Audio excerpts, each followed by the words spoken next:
Told you, Morty. He's still got it. You sons of bitches! What's the job? Welcome back, everyone. It's Charlie. This is going to be my Rick and Morty Season 4 Episode 3 video. There were all kinds of Easter eggs. It was mostly a send-up of heist movie tropes and adventure treasure hunting movie tropes, so we'll break it down. If you're new to the channel, I'm doing videos for all the episodes this season. Be sure to subscribe to get everything. We're also doing a weekly Rick and Morty merch giveaway. Obviously, careful for spoilers. If you haven't seen the episode yet, we'll do top 10 WTF and Easter eggs as we go along. Starting with number 10, the title, One Crew Over the Cuckoo's Morty is obviously a reference to One Flew Over the Cuckoo's Nest with Jack Nicholson, but also the fact that Rick's whole bit in the episode flew right over Morty's head. It was all about Rick getting Morty to stop working on his script, and his plan was successful. Number 9, they open with a big Star Trek reference where Morty is trying to free climb up a mountain face while Rick is following him in a hover chair eating an Arby's sandwich, which I believe is an integration because they try to make sure that you definitely see the Arby's wrapper when it flies towards the camera. At the beginning of Star Trek V, Kirk also falls right off of the mountain and Spock has to save him with the hover boots. Then they turned it into a bit of an Indiana Jones Raiders of the Lost Ark parody with them trying to get a gem from an alien tomb with a bunch of elaborate traps that are all from Raiders of the Lost Ark. All the traps that they walk through wearing the anti-booby suits were from Raiders. Rick uses the entire episode starting with these scenes to call out tropes of movies like this, either treasure hunting or mostly heist movies, in more than anything the Ocean's 11 movies, but there were a couple of other different heist movies that they were parodying. Your overall enjoyment of the episode, I think, is mostly predicated on having seen a lot of heist movies, or at least seeing the Ocean's 11 movies, so some of the bits might not have landed quite as well for you if you don't care about heist movies or if you've never seen any of them. So for a number of reasons, I don't think this episode was quite as strong as episode 1, and not quite as deep and impactful as episode 2. There were also a lot of Indiana Jones' Kingdom of the Crystal Skull references during this too. You could also call this dungeon, built by advanced aliens but made with really old-timey traps, a bit of a reference to Kingdom of the Crystal Skull, but there's also an actual crystal skull that they used during the heist-off later in the episode. Everyone probably spotted the Boulder Raiders reference with it trying to chase them down, but the anti-booby suit's just bouncing it off, and then obviously Indiana Jones' hate of snakes. Total waste of snakes. Which is also a meta callback to Get Swifty because Rick keeps snakes hidden up his pants legs. Number 8, Rick breaks the fourth wall again when they approach the tomb when he says Morty should take a beat to acknowledge the sacred atmosphere to give their cynical grave robbing a hint of irreverence, which is another heist movie trope, but they find out that Rick's nemesis, Michael Knightley, beat him to it, leaving an origami horse, which is one of many Ocean's 12 references to the Jackal character who was their nemesis trying to one-up them the whole time. Michael Knightley also kind of reminded me of Michael Knight from Knight Rider, but I don't know if that was an intentional reference with that name. He was voiced by Justin Theroux, who you may have recognized, but he was actually the second celebrity guest cameo during the episode. You probably recognize the first one, because when the dead body rises from the tomb as they leave, it's Claudia Black, who's back for the first time, I think, since season 1 when she played the leader of the females. But she also breaks the fourth wall when she calls out the ridiculous idea that who builds a tomb that collapses on the person that it's there to protect.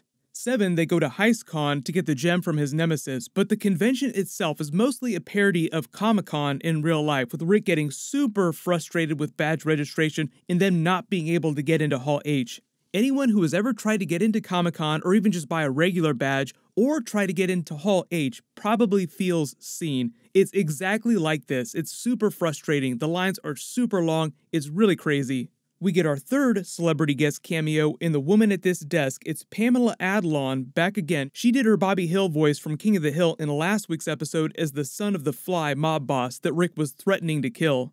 Morty references Catherine Alpha Jones, which is an Easter egg for Catherine Zeta Jones, who was in 2 of the Ocean's 11 sequels, and Zeta is the opposite end of the Greek alphabet from Alpha. They do the bit in the trailer about Morty putting on too much ointment and transforming into a huge winged creature that Rick has to hunt down. It's implied that it's still our Morty though, or at least the same version of Morty from the beginning of the episode, even though when Rick was warning Morty, he made it sound like he'd have to hunt him down and kill him if he put too much on. Everyone grab another voucher for 1 free replacement Morty. But number 6, the first crew. They do their Ocean's 11 montage as Rick is the George Clooney character goes around assembling his crew just so that he can get past the door of Hall H.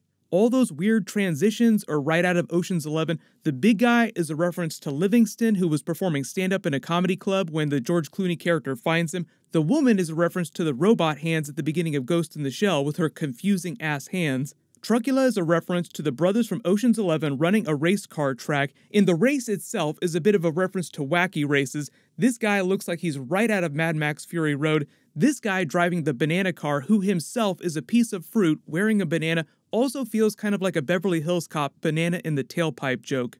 But Truckula is an actual vampire voiced by Ryan Ridley. It's the second time that he's done a vampire character. He was also the vampire in the post-credit scenes from Tiny Rick. Number 5, they do their lab coat rip-off Doctor Strange joke. Obviously, Doctor Strange's cloak of levitation has a mind of its own, and it strangles people when Doctor Strange asks it to. So Rick does the same thing with his lab coat, but he's breaking the fourth wall when he says rip off the movie Doctor Strange. The bit with the heist contest is a reference to the contest that they had during Ocean's 12 with the Jackal. Obviously, the Crystal Skull is a reference to the Kingdom of the Crystal Skull. Then Rick proceeds to call out all the tired heist movie tropes he hates with a bunch of competing montages and twists within twists. Throughout the montage, when they're doing all these different reveals and bits, the guy that's secretly another guy, all of these are based on the real bits that they did during Ocean's 12. Number 4, the double cross in the second crew. So Rick gets double crossed by Heistatron, which is another trope of heist movies, but then assembles a totally random crew to fight the algorithm that he used to program Heistatron. And apparently the Greek gods are real in the Rick and Morty multiverse because he goes to get the Greek god Hephaestus from one reality. Mr. Poopy Butthole comes back, and apparently he's been a college professor for some time now. Rick trains his students to attack him, which they later call out at the end of the episode. Wait a minute, weren't you in a hurry? How did you spend all that time training those people? We get our next big celebrity guest cameo in Elon Musk playing Elon Tusk, and they just do a Tusk bit with all of regular Elon Musk stuff, like he runs Tuskula instead of Tesla. All the jokes about them talking and moving around his office and being sorry about wasting time is just a joke about Elon Musk's efficiency. He's really big on being efficient. He works 7 days a week, so he hates wasting time. Ventriloquiver was probably one of the weirdest bits during the episode, with the arrows that turn other people into ventriloquism dummies. Rick burns David Lynch in his movies when referencing the inspiration for his seemingly random plan. He also wants to play a lot of Minecraft, but we've known from previous episodes that Rick is a big fan of Minecraft. The last time he referenced it during Season 3, he made an autism joke, implying that he himself might have autism because he likes Minecraft, but during this episode, he also calls Morty out for having Asperger's, so maybe he does, maybe that's Rick just saying that. The episode goes way over the top when the heist robot starts doing bits from Ocean's 12 with the spy camera and the giant pizza box. When they all start executing their random plans, Morty starts spasming out on the ground just like he did at the end of the pilot episode after shoving the mega seed up his butt. Then number 3, Rick vs. Heistatron, final battle. The bit of their final battle went on a little too long, but it's just more of Rick calling out heist movie tropes over and over, bits within bits within bits, trying to overload Heistatron. To me, number 2, the Netflix jokes were just a little bit funnier just because they were a little more true to life.